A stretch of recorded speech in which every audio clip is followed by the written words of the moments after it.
जय श्री राम। मैं आचार्य उमेश मिश्रा। आइए हम आपको फिर पुनः ले चलते हैं भोलेनाथ के श्री शिव महापुराण में, जिसकी कथा सुनने और पढ़ने मात्र से ही हमारा आपका संसार का कल्याण हो जाएगा, जो कि महर्षि वेद व्यास द्वारा प्रणीत ये भोलेनाथ का श्री शिव महापुराण है, जो कि पुराणों में सबसे उत्तम पुराण माना गया है। तो आइए चलते हैं आपको लेके भोलेनाथ के श्री शिव महापुराण के 6ठों अध्याय में। तो ओम श्री शांब शिवाय नमः, ओम श्री गणेशाय नमः। त्वमेव माता च पिता त्वमेव, त्वमेव बंधुश्च सखा त्वमेव, त्वमेव विद्या द्रविणम त्वमेव, त्वमेव सर्वम मम देव देव। इसके पश्चात मैं भगवान गणेश, जो विघ्नों को हरने वाले हैं, और माता सरस्वती के चरणों में शीश नवाते हुए निवेदन करूंगा, प्रार्थना करूंगा कि हमारे देश संसार में भोलेनाथ के श्री शिव महापुराण की जहाँ भी कथा हो रही हो, उस कथा को संपन्न बनाने में अपना पूर्ण योगदान दें। उसके साथ साथ हमारे ऊपर भी अपनी कृपा बनाए रखें कि भोलेनाथ के श्री शिव महापुराण को अपनी मुखार बिंदु से सुनने वाले भक्तों को, जो श्री शिव महापुराण को सुन रहे हैं या भोलेनाथ का स्मरण कर रहे हैं, उनके तक पहुंचाने में अपना पूर्ण योगदान दें, जो कि उनकी कथा को मैं उन भक्तों तक पहुंचा सकूं। तो विद्वेश्वर संहिता में आपको ले चलते हैं खष्टो अध्याय में, यानी 6ठे अध्याय में, क्योंकि 5वां अध्याय तक खत्म हो चुका है। अब हम आपको विद्वेश्वर संहिता के खष्टो अध्याय यानी 6ठे अध्याय में ले चलते हैं, जिसको संस्कृत और उसकी व्याख्या मैं हिंदी में आपको बताऊंगा। तो श्री शिव महापुराण को सुनिए, स्मरण करिए, और जहाँ तक हो सके भोलेनाथ के श्री शिव महापुराण का प्रचार प्रसार करते रहिए।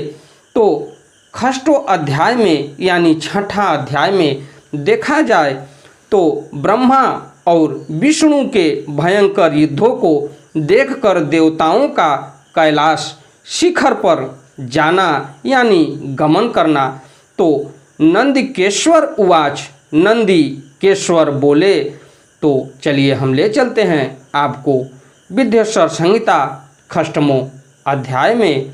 तो चलिए हम आपको ले चलते हैं श्री भोलेनाथ के श्री शिव महापुराण में। पुरा कदा चिदो गिंद्र विष्णुर्विष धरासन सुस्वाप परया भूत्या स्वा नु गैरप संवृतः यदृच्छ या गतस्तत्र ब्रह्मा ब्रह्म विदाम्बरः अपृच्छत पुंडरीकाक्षं स या नम सर्व सुंदरम कस्त्वं पुरुष वक्षेसे दृष्ट्वा मामपि दृप्तवत् उत्तिष्ठ वत्स मां पश्य तव नाथ नाथमि हागतम आगतम गुरुमाराध्यम दृष्ट्वायो द्रप्त वच्चरेत द्रोहिणस्तस्य मूढ़स्य प्रशिस्तं विधीयते इति श्रुत्वा वच क्रुद्धो बहिः शांत वदाचरम स्वास्ति ते स्वागतम वत्तिष्ठ पीठ मितोविष किम ते व्यग्र वदक्त्रम विभाति विष मेक्षणम। उसके पश्चात देखा जाए तो नंदिकेश्वर बोले, हे योगींद्र, प्राचीन काल में किसी समय शेष साई भगवान विष्णु अपनी पराशक्ति लक्ष्मी जी तथा अन्य पार्षदों से घिरे हुए शयन कर रहे थे। उसी समय ब्रह्म वेत्ताओं में श्रेष्ठ ब्रह्मा जी ने अपनी इच्छा से वहां आकर उन परम सुंदर कमल नेत्र विष्णु से पूछा, तुम कौन हो जो मुझे आया देखकर भी उद्दत पुरुषों के समान सो रहे हो? हे वत्स, उठो और यहाँ अपने प्रभु मुझे देखो। जो पुरुष अपने श्रेष्ठ गुरुजनों को आया हुआ देखकर उद्दत के समान आचरण करता है, उस मूर्ख गुरु द्रोही के लिए प्रायश्चित्त का विधान किया गया है।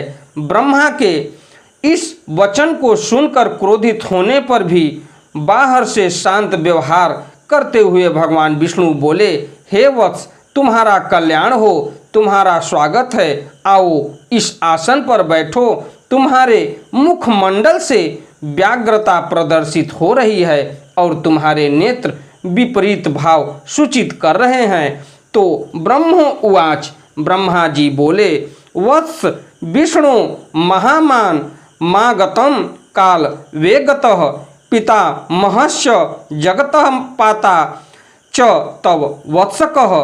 फिर उसके बाद ब्रह्मा जी बोले, हे वत्स, हे विष्णु, काल के प्रभाव से तुम्हें बहुत अभिमान हो गया है। हे वत्स, मैं जगत का पितामह और तुम्हारा रक्षक हूँ। विष्णुवाच, भगवान विष्णु बोले, मतस्थम जगदिदं वत्स मनुष्य त्वं हि चोरवत्। विष्णु बोले, हे वत्स, यह जगत मुझ में ही स्थित है, तुम केवल चोर के समान दूसरे की संपत्ति को व्यर्थ अपनी मानते हो। तुम मेरे नाभि कमल से उत्पन्न हो, अतः तुम मेरे पुत्र हो। तुम तो व्यर्थ बातें कह रहे हो। नंदिकेश्वर, उसके पश्चात देखा जाए तो मन्ना भी कमल लाज्जातः पुरुत्रस्तो भास से वृथा। नंदिकेश्वर उवाच, उसके पश्चात नंदिकेश्वर बोले, एवं ही वद तोस्त्रत मुग्धयोर जयोस्तदा अह मेव वरो न त्वमहं प्रभु रहम प्रभु परस्परम हंतु कामो चक्रतुः सम रोधमम युद्धु धाते मरो वीरो हंस पच्छिंद्र वाहनो वैराज्चा वैष्णवाश्चयम मिथो यु धीरे धीरे तदा। उसके पश्चात नंदिकेश्वर बोले, हे मुनि, उस समय वे अजन्मा ब्रह्मा और विष्णु मोहवश मैं श्रेष्ठ हूँ, मैं स्वामी हूँ, तुम नहीं। इस प्रकार बोलते बोलते परस्पर एक दूसरे को मारने की इच्छा से युद्ध करने के लिए उद्धत हो गए। हंस और गरुण पर आरूढ़ होकर वे दोनों वीर ब्रह्मा और विष्णु युद्ध करने लगे। तब ब्रह्मा और विष्णु के गण भी परस्पर युद्ध करने लगे। ताव वदिमान गतयः सर्वा वै देव जातयः दिदृढ़ छवः समाजुग्मुः समरं तं महादूतं क्षिपन्तः पुष्पवर्षाणि पश्यन्तः स्वैर मंबरे सुपर्ण वाहनस्तत्र क्रुद्धो वै ब्रह्म वक्षस मुमोच बाणा न सहस्नास्त्रश्चान विविधान बहून मुमोचाथ विधि क्रुद्धो विष्णुरूरसि दुसहान बाणाननल शंका शानस्त्रांश्च बहुशस्त्रदा तदा शस्यर्या मिति स्पष्टं तयोः समर गोचरं समीक्ष्य देवतागणाः सशंस सुरभिर्य स माकुलाः ततो विष्णु संसु क्रुधः श्रुवन् व्यसन कसर्तितः माहे स्वराष्ट्रं मतिमान संधदे ब्रह्मणोरि ततो ब्रह्मा भृशं क्रुद्धः कंपयन् विश्वमेव हि अस्त्रं पाशु पतम घोरम संधे विष्णु वक्षसि ततस्तु दूती ततम व्योनि तपना युत सन्निभम सहस्त्र मुख मत्युग्रम चंडवात भयंकरम अस्त्रद्वय मिदम तत्र ब्रह्मा विष्णुरोर्भर्य भयंकरः इत्थं बभूव समरम ब्रह्म विष्णोः परस्परम ततो देवगणा सर्वे विषण्णा भृश माकुलाः ऊचुः परस्परं तात राज क्षोभे यथा द्विजाः सृष्टि स्थिश्च संहार स्थिरो भावोऽप्यनुग्रह यस्मात् प्रवर्तते तस्मै ब्रह्मणे च त्रिशूलिने अशक्य मन्नैर्यादनुग्रहं विना तृष्णयो यत्र यदुच्छया क्वचित् इति देवा भयं कृत्वा विचिन्वन्तः शिव क्षयं जग्मु कैलास शिखरं यात्रास्ते चंद्रशेखरः दृष्टवैव मराहिष्ट्वा पदं तत्परामेश्वरं प्रणेमुः प्रणवाकारं प्रविष्टा स्तोत्र सद्धिनी। उसके पश्चात देखा जाए तो उस समय सभी देवगण उस परम अद्भुत युद्ध को देखने की इच्छा से विमान पर चढ़कर वहां पहुंच गए। वहां आकर आकाश में अवस्थित हो पुष्प की वृष्टि करते हुए वे युद्ध देखने लगे। गरुण वाहन भगवान विष्णु ने क्रुद्ध होकर ब्रह्मा के वक्ष स्थल पर अनेक प्रकार के असंख्य दुहसह बाणों और अस्त्रों से प्रहार किया। तो ये देखिए कितनी मार्मिक घटना है कि भोलेनाथ के श्री शिव महापुराण में ये मिलता है कि भगवान विष्णु और परमपिता ब्रह्मा के बीच में भी युद्ध हुआ। तो अब आगे हम आपको लेके चलते हैं। तब विधाता भी क्रुद्ध होकर विष्णु के हृदय पर अग्नि के समान बाण और अनेक प्रकार के अस्त्रों को छोड़ने लगे। उस समय देवगण उन दोनों का वह अद्भुत युद्ध देखकर अतिशय व्याकुल हो गए और ब्रह्मा तथा विष्णु की प्रशंसा करने लगे। तत्पश्चात युद्ध में तत्पर महाज्ञानी विष्णु ने अतिशय क्रोध के साथ श्रांत हो दीर्घ निश्वास लेते हुए ब्रह्मा को लक्ष्य कर भयंकर माहेश्वर अस्त्र का संहार किया। ब्रह्मा ने भी अतिशय क्रोध में आकार विष्णु के हृदय को लक्ष्य कर ब्रह्मांड को कंपित करते हुए भयंकर पाशुपत अस्त्र का प्रयोग किया, जो कि दोनों अस्त्र देखा जाए तो ये दोनों अस्त्र भोलेनाथ के ही हैं। उसके पश्चात ब्रह्मा और विष्णु के सूर्य के समान हजारों मुख वाले अत्यंत उग्र तथा प्रचंड आंधी के समान भयंकर दोनों अस्त्र आकाश में प्रकट हो गए। इस प्रकार ब्रह्मा और विष्णु का आपस में भयंकर युद्ध होने लगा। हे तात, उस युद्ध को देखकर सभी देवगण राज विप्लव के समय ब्राह्मणों के समान अतिशय दुखी और व्याकुल होकर परस्पर कहने लगे, जिसके द्वारा सृष्टि स्थित प्रलय तिरोभाव तथा अनुग्रह होता है और जिसकी कृपा के बिना इस भूमंडल पर अपनी इच्छा से एक तृण का भी विनाश करने में कोई भी समर्थ नहीं है, उन त्रिशूलधारी ब्रह्म स्वरूप महेश्वर को नमस्कार है। भयभीत देवतागण इस प्रकार सोचते हुए चंद्रशेखर महेश्वर जहाँ विराजमान थे उस शिव स्थान कैलाश शिखर पर गए। शिव के उस प्रणवाकार स्थानों को देखकर वे देवता प्रसन्न हुए और प्रणाम करके भवन में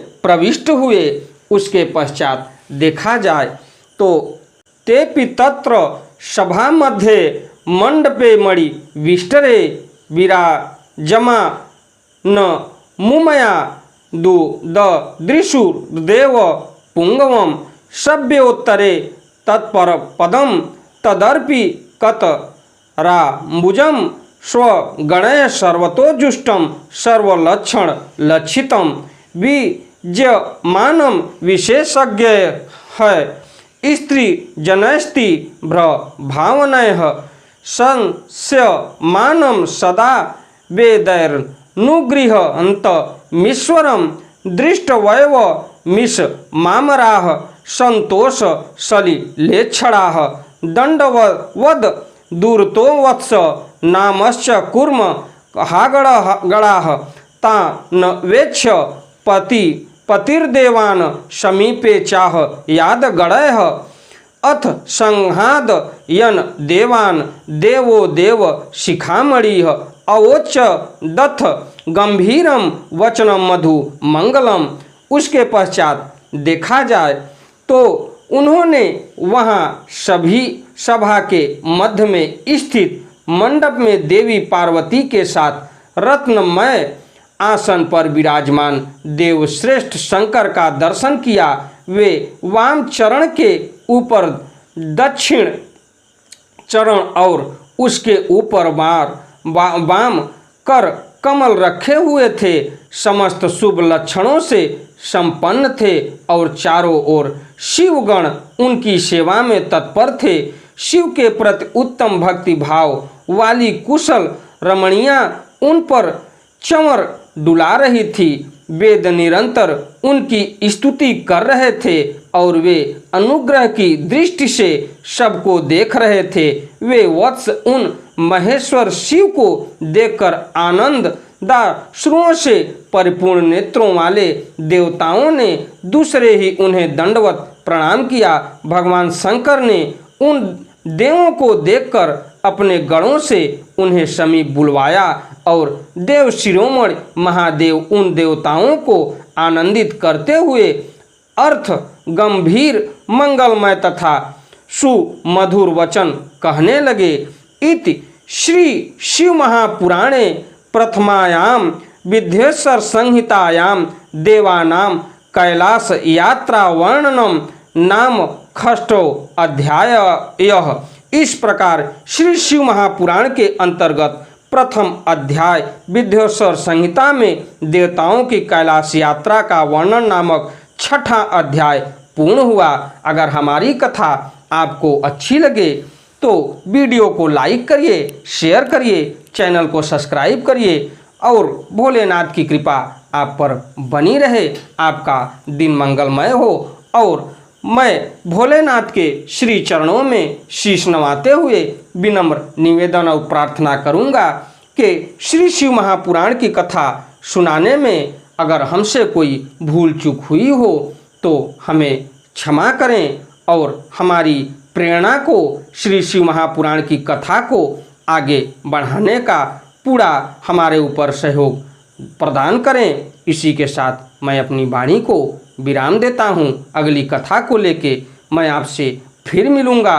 सप्तमों अध्याय यानी कि 7वें अध्याय भोलेनाथ के विद्येश्वर संहिता शिव पुराण को लेके तो सप्तमों अध्याय में आपको मिलेगा भगवान शंकर का ब्रह्मा और विष्णु के युद्ध में अग्नि स्तंभ रूप में प्राकट्य स्तंभ के आदि और अंत की जानकारी के लिए दोनों का प्रस्थान।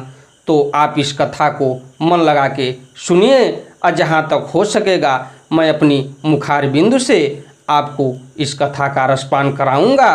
और जो भी भोलेनाथ के श्री शिव महापुराण की कथा सुनने वाले भक्त हैं, भोलेनाथ की कृपा उन पर बनी रहे। उनका दिन मंगलमय हो। धन्यवाद।